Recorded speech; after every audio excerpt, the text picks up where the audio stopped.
बिस्मिल्लाहिर्रहमानिर्रहीम। अस्सलाम वालेकुम दोस्तों, आज हम जिस मौजू पे बात करने जा रहे हैं वो है जादू और जादू से मुतालिक हकीकी वाक़यात। जैसा कि हम सब जानते हैं कि जादू बरहक है और हमारे नबी अकरम सल्लल्लाहु अलैहि वसल्लम पर भी जादू हुआ है। दोस्तों, जादू और इससे मुतालिक हकीकी वाक़यात को जानने के लिए हमारी इस वीडियो को लाइक करें, हमारे चैनल को सब्सक्राइब करें और बेल आइकन पर ज़रूर क्लिक करें।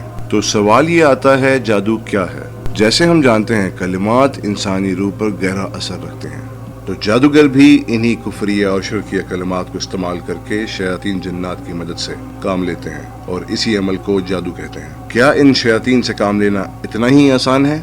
नहीं दोस्तों, जो भी शख्स ऐसे अमाल करता है ना वो दीन का रहता है ना दुनिया का। ये शयातीन से काम लेने के लिए इन्हें खुश करते हैं, ख्वाह वो कुफरिया कलिमात हों या अमल। और ऐसा ही एक वाकया हम आपके सामने ला रहे हैं जो तुर्की में पेश आया, और इस मौजू पर फिल्म भी बन चुकी है जिसका नाम सज्जीन है, लेकिन बदकिस्मती से वो तुर्की जुबान में है। इस वीडियो को आपके सामने लाने का मकसद सिर्फ और सिर्फ आगाही है कि जादू कैसे होता है और कैसे घरों और खानदानों को बर्बाद करता है। तो आइए अब कहानी तरफ बढ़ते हैं। सज्जीन फिल्म जिसके 6 पार्ट्स हैं, आज हम उसके पहले पार्ट को डिस्कस करेंगे। तो कहानी कुछ इस तरह शुरू होती है। एक लड़की जिसका नाम मौजनूर है, वो अपने कजन कुदरत को पसंद कर बैठती है और अपनी जिद बना लेती है, और अपनी इसी जिद को पूरा करने के लिए वो एक जादूगर एहसान ख्वाजा के पास पहुंचती है। मौजनूर के साथ उसकी एक दोस्त भी इस जादूगर के पास जाती है, जिसका जिक्र पार्ट 2 में आएगा। वो इस जादूगर को बताती है कि वो एक लड़के कुदरत से प्यार करती है और हासिल करना चाहती है,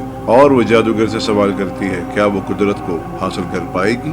जादूगर उससे उसका नाम पूछता है और फिर कुछ अमल करता है और बताता है कि वो चीजें उसके सवाल का खुद ने जो भी चीजें इस्तेमाल की थी वो सब की सब निसा की बेटी की थी, ना कि निसा की। दोस्तों, ये वाकया सन 2009 में तुर्की में पेश आया। एक मस्जिद के बेसमेंट से 42 साल बाप, 33 साल माँ, 11 साल बेटी की लाश पाई गई और शक की बिना पर मौलवी साहब को हिरासत में ले लिया गया, और बाद में ये मालूम हुआ कि सारी अमवात मौलवी साहब ने नहीं बल्कि काली जादू की वजह से हुई। दोस्तों, ये सिर्फ एक तुर्की का वाकया नहीं, ऐसे कई वाकयात हमारे इर्द गिर्द भी हो रहे हैं। इस वीडियो के बारे में अपनी राय का इजहार कमेंट बॉक्स में जरूर दीजिए, और इस तरह की मजीद इंफॉर्मेटिव वीडियोस को देखने के लिए हमारी वीडियो को लाइक करें, चैनल को सब्सक्राइब करें, बेल आइकन पर जरूर क्लिक करें।